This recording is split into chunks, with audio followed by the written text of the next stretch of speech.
Well, we're out in the front yard, which means we made it out of the shop and out of the backyard.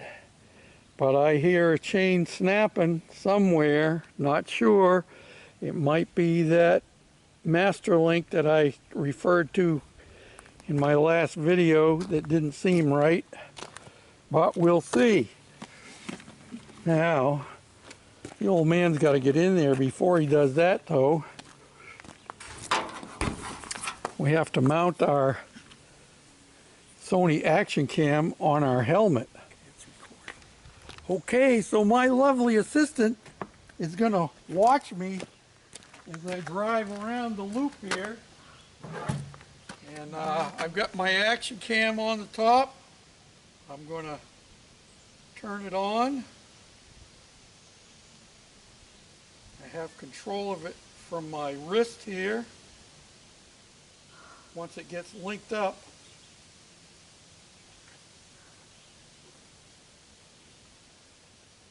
and it's linked up now, and I push the record button here, and it's recording upside down, but that's okay.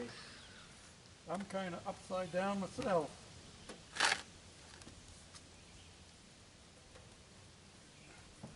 I ain't no Kooky Burns jumping into the Sunset Strip tea bucket, and I don't have his hair, so I can't say, Kooky, lend me your comb. Most of you don't even know what I'm talking about, do you?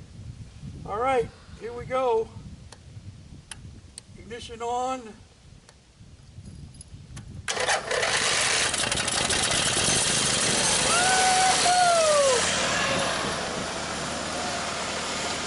Okay, sorry. Where are you?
a success.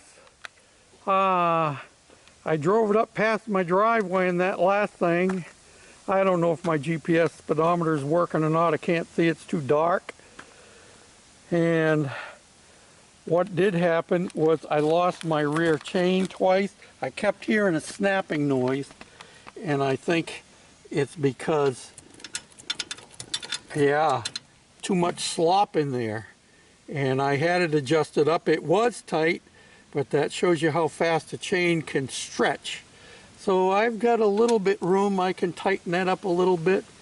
I'm going to do that and see what happens next.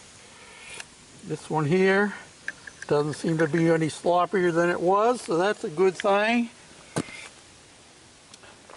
I turned on my GPS on my phone on my return trip, but it takes so many steps to get the stupid thing activated and turn it on, and so I don't think I recorded anything. I'm going to guess I was up to about, I'm going to say I was up to probably 35 miles an hour, and I pretty much gave it all the engine could take, and it could use a little bit more on the top end, but maybe not, because the steering on this, it gets a little bit sketchy when you get up to higher speeds, don't you know? So overall, I'm pretty happy with it. I think my next step for this, I'm not even going to mess with the gauges on it anymore. They pretty much fought me all the way along. Oh, I should turn this camera off. I don't know what kind of footage I got here from this little camera. And whatever I got was probably pretty bouncy, because this thing is flopping all over. And I don't know what kind of footage I got from my helmet cam. That remains to be seen. I don't know what my wife got. But overall, I'm pretty happy with it. So we're going to put it over in the grass and take a few still shots, don't you know, for posterity. I know one of the things we're going to have to do, if I repower this again, I have a lot of slop in my steering box. Watch there. Maybe you can see both of them at the same time. No movement there, and yet a lot in the steering box. And of course, you know what our steering box is. That's just a drive gear box out of an old snowblower that was given to me just for this project. So I might look into a better setup than that. We'll see. But I think my next goal for this is to get her all cleaned up, spiffy, and have it so we can put it in a car show.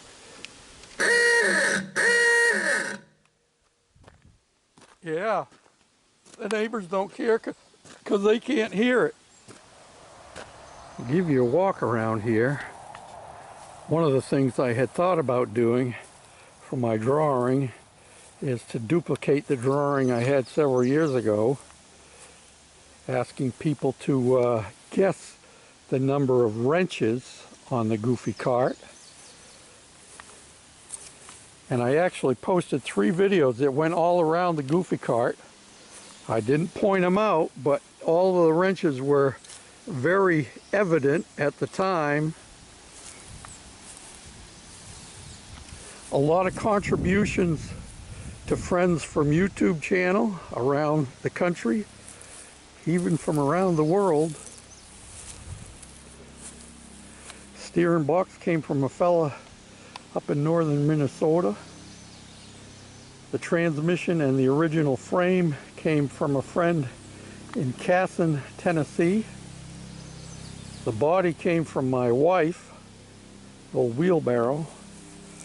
Front axle's custom made. The front spring came from another friend of mine in Minnesota, an actual buggy spring. Radiator shell is off of a Well, it was a aluminum saucepan originally before we modified it. And that G on there, that's all nickels welded together. Of course, G stands for Goofy, also stands for George. And that was done by my good friend Texas Viking, Terry. And this sign up front here says V10. Well, we've never had a V on here at this point, but the last engine was a 10 horsepower, so that was appropriate. 18 horsepower Briggs & Stratton opposed twin now.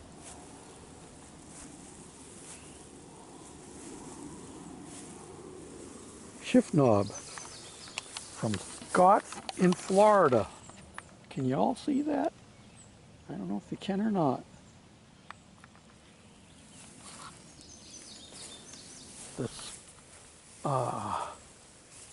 The shackles for the front springs, amongst other things, and the headlights came from Mr. Heavy Chevy out in the Carolinas. The wheels came from an auction, are of unknown resource and vintage. They were vintage farm implement wheels. Tires came from the same auction, different time. The Ogre horn in the back there, that came from my former partner, employer at Yoder Barnes in Pennsylvania, Junior Beachy. All kinds of good things on here from friends and family. The taillight lenses, I think, if I remember correctly, I think they came from Canada, were sent to me by Drive Shaft Drew. Is that right, Drive Shaft Drew? The shock absorbers came from a passed on friend from YouTube. We cleaned them and painted them, and they work great. Yeah, the roll bar and the headrest both came off of a vintage gurney that I got out of the dump in Minnesota. And oh, another thing from the Heavy Chevys is our right angle gearbox down there. I keep wondering if it's going to blow up on me because I put so much pressure on it, but it's still doing the job. Yeah, a lot of good things on here. I think my son found me those foot pads. I think they're off of an old Harley Davidson. I'm not sure, but they work dandy on here. All kinds of good things on here from different friends who've helped me through the years and taken part in this project. So there you have it. The Goofy Cart. Goofy Cart 2, because it's a very loose replica of the original Goofy Cart, which I'll post a picture in here with it.